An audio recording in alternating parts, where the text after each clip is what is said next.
Hi, I'm Jeff Doyle. Welcome to episode 2, season 1 of Tracking 200. If you're just tuning in, be sure to go back and check out the earlier episode where I've explained what I'm trying to do here. As you see, I'm in the house, I'm not in the woods, and that's because a lot of what I do for scouting takes place right here at home. This is the place to start. If you're curious of what I'm doing, I'm actually reaching out to people and using the resources I have to try to narrow down where I can go kill and harvest a 200-pound buck in New Hampshire. That's what this series is all about. And so with that in mind, I think back to a conversation I had. And I have a secret diary that I keep the majority of my notes in for hunting. I go back to a seminar that I attended in August 28th, 2010 in LL Bean. And I don't need to read my notes because I distinctly remember asking Hale Blood, who was holding the seminar, who I'm now friends with, a question about where to find big bucks. And Hale's answer was simple. They are where you find them. Now at the time, I kind of thought it was a little bit of a cop-out, I got to admit. But the more I realized he was absolutely right. A big buck may be here today, there tomorrow.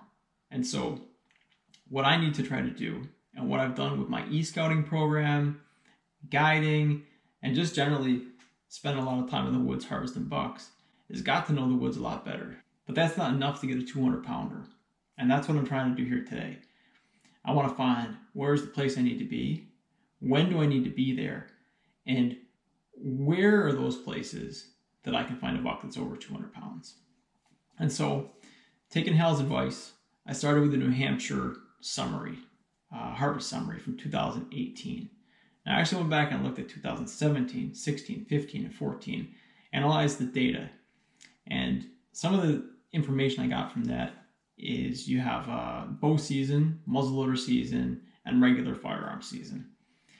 I'm not looking to harvest a buck with the bow that weighs over 200 pounds. I'm looking to harvest one with the muzzleloader or the gun. Muzzleloader season in New Hampshire occurs pre-rut. Rifle season occurs post-rut. So I suspected, my hypothesis here was that I wanted to try to get a buck pre-rut with the muzzleloader to increase my chances of killing one over 200 pounds. Well, I analyzed all the data, looking at the average weight of the top 10 across the 5 years. What I found is there's really no difference between bucks harvested before and after to get into the club. Now, if you look at maximum weight, there's certainly most recently some really big bucks that were harvested in the muzzleloader season. So with that in mind, I decided to reach out to Roscoe Blaisdell. Roscoe manages both the program for antler scoring and the trophy program for bucks that weigh over 200 pounds. And so what you're going to hear now is a conversation I recorded with Roscoe, where I asked him some questions that hopefully tip the scales in my favor on how to find a buck and when to find a buck and what to do if I get a buck that's over 200 pounds in New Hampshire. So hope you enjoy it. Hello, Roscoe. I welcome you to the episode here of Tracking 200. I appreciate you taking the time to speak to me today. I want to give you a chance to introduce yourself and learn a bit about you, as well as a little about the New Hampshire Antler Skull and Trophy Club. So if you wouldn't mind, take a second to introduce yourself, and if you could tell me a little bit about the club and also kind of what it means to you to having been part of it for so many years.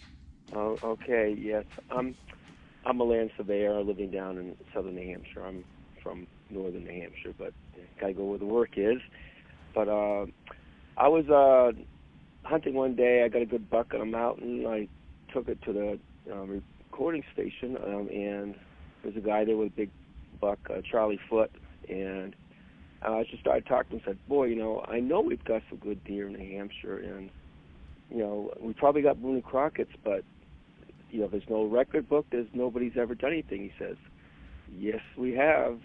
They had him and another about 5 or 6 people had just started the club about 6 months earlier, and actually had gotten together and had a little measuring thing, and people came and they got some good racks. So I was just like, oh my gosh, I want to be involved with this.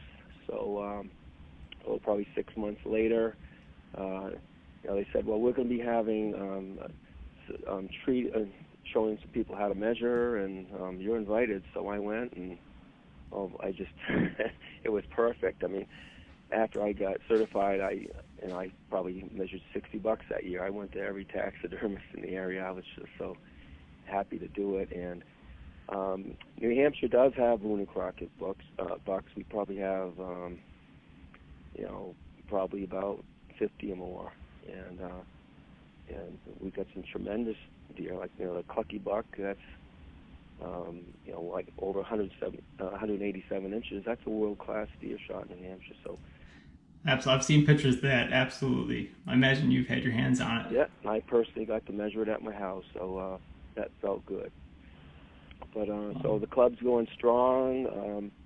I was president of it for many, many years, and I was sitting on a tree stand one day and said, "Why am I still president?" So fortunately, James Smith took over, so I have part of that monkey off my back. But I'm vice president. I'm very active in it. And we try to put a book out every few years. We measure deer, bear, and moose. We measure shed antlers. And a big part of our book is people write stories of their animal they got. So it's not how it was got in Kansas. It was how it was got in New Hampshire. And we have some real good repeat customers, like Charlie Foote. He's probably got like 15 or so record book entries. I mean, there's this few people that just over and over, they're not lucky. They really, try hard, and they're very successful. Yeah. So, some people live in a cave and haven't heard of us, but we're very happy to measure animals. Some people don't care to get it measured. Well, I feel the deer deserves the recognition. State deserves the recognition, and if the hunter doesn't care, well, whatever. Too bad I didn't get to shoot that deer. But some people just don't want to, brag about their deer. Sure. Hey, given that the club does measuring, but also curates the New Hampshire Trophy Deer Program, they're kind of at opposite ends of what people judge a big buck. A big buck with a big rack that scorns Boone and Crockett, or has so many inches, versus that buck that's over 200 pounds. And what makes a buck over 200 pounds so special in New Hampshire, and how do you kind of judge the differences between a big buck score versus weight? Well, like the Clucky buck weighed around 170 pounds. I get photos of these big deer for the Trophy Deer Program, and we got 250-pound deer with the 4-point racks on them. So weight and racks just don't go together sometimes. So, they just happen to hit it right. Some deer, they get to age 10 and they never get over 190 pounds. So just like people, different deer are, and sometimes they're just in the genes, they're just not going to get over that magic 200. And that's a kind of a New England thing, 200 pounds. I hunt all over the country, and when I tell them how important weight is, they just kind of look at me funny, and they don't weigh their animals or don't care about it, and they're getting some really big deer there in weight too, but they're fed better than ours too. Yeah. So Sure. Fish and Game ran the Trophy Deer Program for many years. Then about probably 10 years ago, I got a phone call from Fish and Game. Roscoe, the lady that runs the program's retiring. Can you, take over this program? So so the club took over it. I'm the one that puts it together and sends out all the certificates and all that, and people get a patch. And the top 10 in the 3 categories, muzzleloader, archery, or firearm, they all get a certificate, and we put the list out every year. Sometimes it gets in the paper, sometimes in Hawkeye, but I put it on Facebook and all that just so people can see it and, show the nice animal they got. Sure, and I've seen it in the summer report too. I pay particular close attention to the summer report every year from the state of New Hampshire, and I know they get listed there as well. Yeah. Now, so we've been doing this quite a while. We have our list. Last year was crazy. We had 241 200-pound plus deer. The average good year is around 180 of them. So we just killed that, right? It just, I don't know what was going on. We had, having all that snow and pretty much the entire state, almost the entire season, it just, they were getting shot, and we must have had an easier winter before. We had a very rough winter last year for northern New Hampshire and Vermont and Maine, so I'm not sure how they're going to do. I live in Rockingham County. The snow didn't hurt us at all, and I'm getting pictures and videos of monsters right now. So we're doing okay here. So I don't know what it's going to be for the trophy program. I don't think it's going to be 240, but we'll see. I don't know until it happens. We just don't know, and you don't know what kind of winter you're going to get too. Yeah, and looking at that harvest summary, it looked like the age structure of bucks that were taken was slightly on the upper end. So more mature bucks were killed. I don't know if that's a result of people being on tracks and maybe being a little more selective, or if there's actually a little bit of a difference in the age class of those older bucks. Maybe we've shifted the structure in the state a little bit. Do you have any ideas there? I don't. I mean, my son got a buck in December, and I always send the teeth in, and they cut the tooth and count the ring. They stain and count the rings. His buck was 7.5 years old.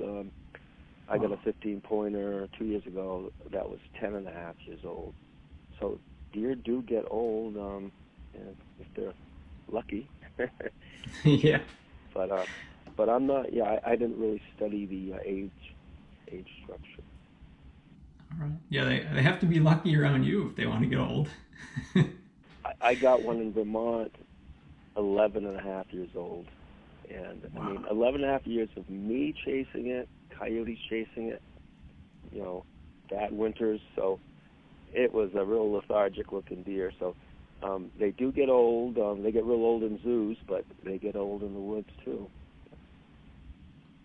Yeah, I know with age, their body mass can sometimes go down because the teeth wear. Maybe they're not as efficient at eating and chewing the cud, and so there's probably a peak where if you're looking to get in the 200 club, a peak age that is the place where you're going to have them weigh the most on that deer in their lifetime. Do you have any idea based on the deer you've brought in? Do they do aging or keep track of the age those bucks are? Yeah, we haven't done that type of thing. I mean, off the top of my head, I'd say a six-year-old is probably right there, but who knows? It depends on the winter they get, and once they get about 6 years old, the rack doesn't get a lot bigger, but different things happen, different deer.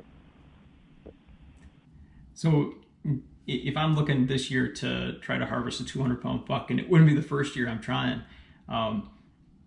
as far as location and timing, I looked at the harvest for the muzzleloader versus the rifle season, and initially I figured you would have deer a little heavier because it's pre-rut versus post-rut, but that doesn't really look to be the case. If you were to share some advice, when is the best time to kill a buck that's 200 pounds, and where in the state? I imagine they've come from all corners of the state, but where are your odds the best? Well, they come from everywhere.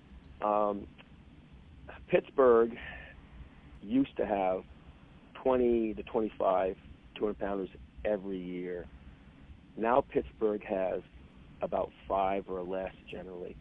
Pittsburgh is breaking, unfortunately. It's just not working there anymore. And Fish and Game tried to fix it with, saying you couldn't shoot spike horns or whatever, but that didn't work out because people got upset. But big ones come from everywhere. one year Sambrington had like 10 200-pounders. I mean, towns usually it's like 2 or 3 or 4. So something happened in Sambrington that year with like over 10 200-pounders, and I mean, that hasn't happened again there, but just flukes or whatever. But generally, Coos County is where most of the big ones come.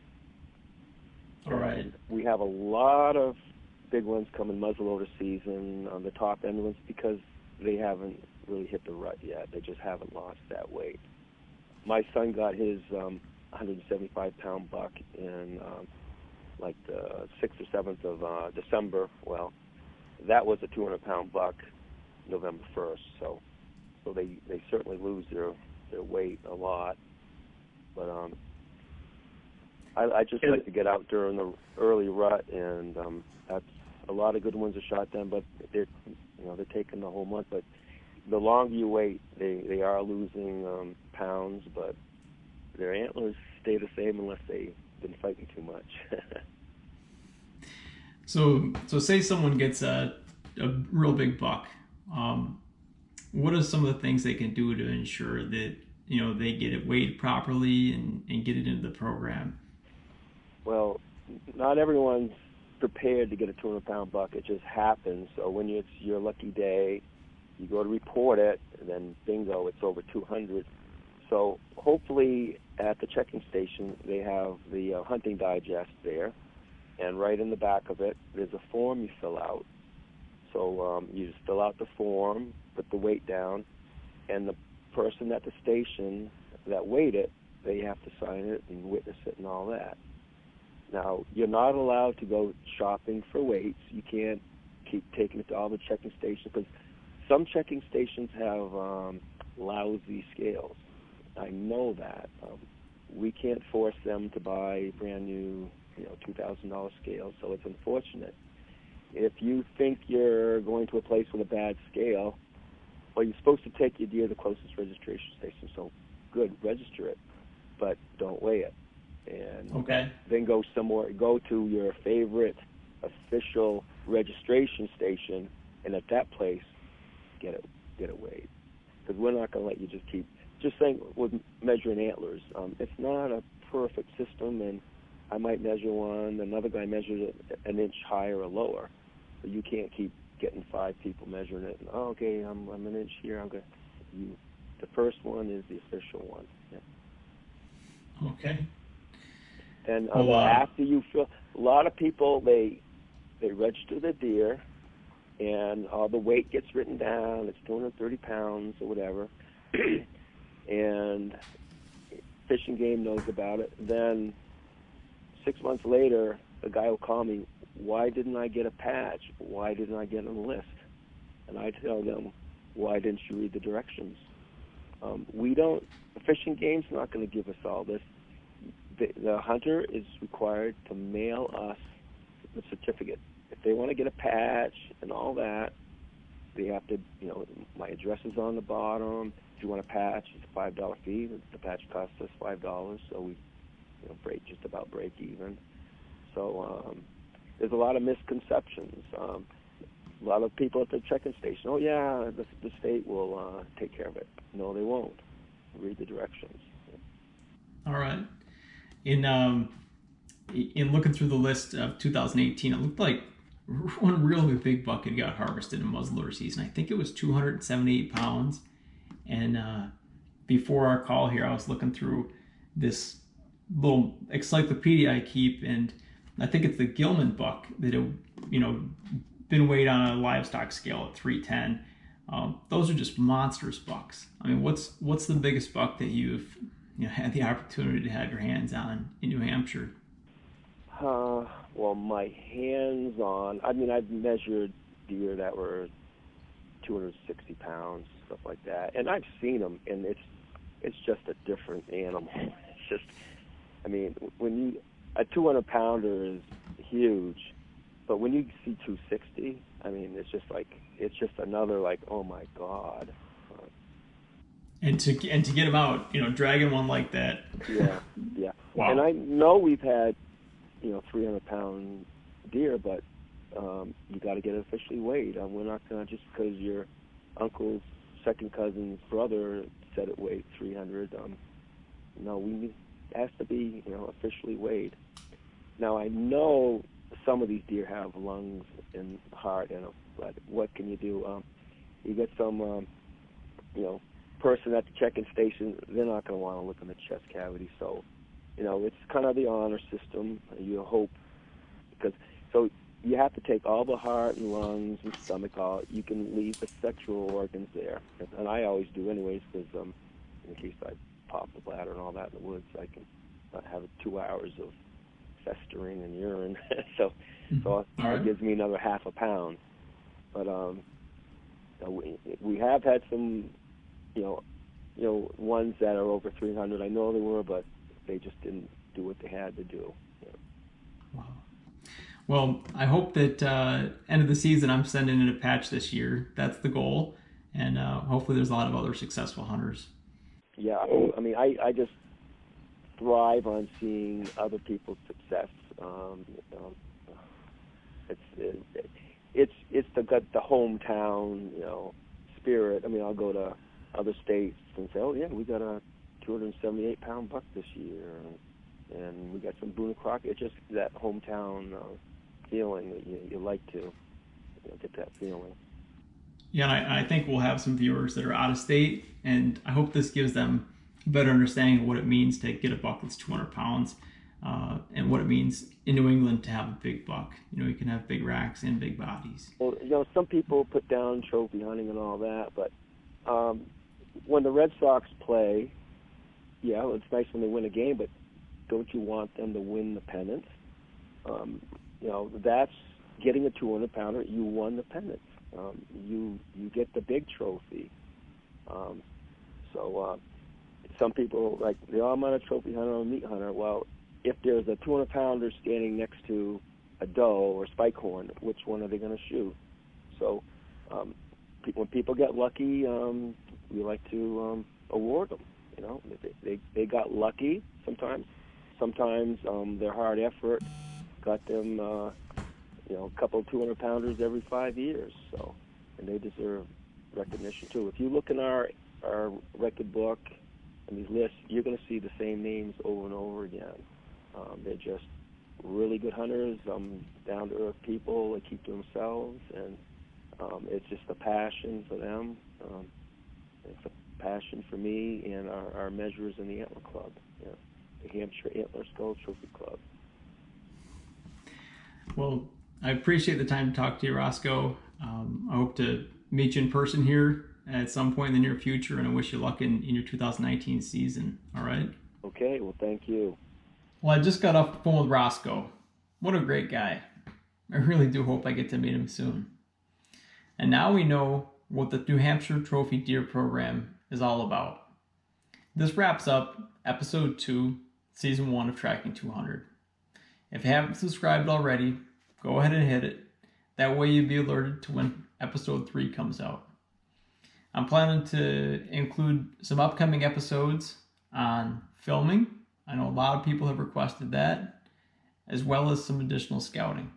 So stay tuned, and with a little luck, some hard work, and some time in the woods, maybe this will happen this year. We'll see you soon.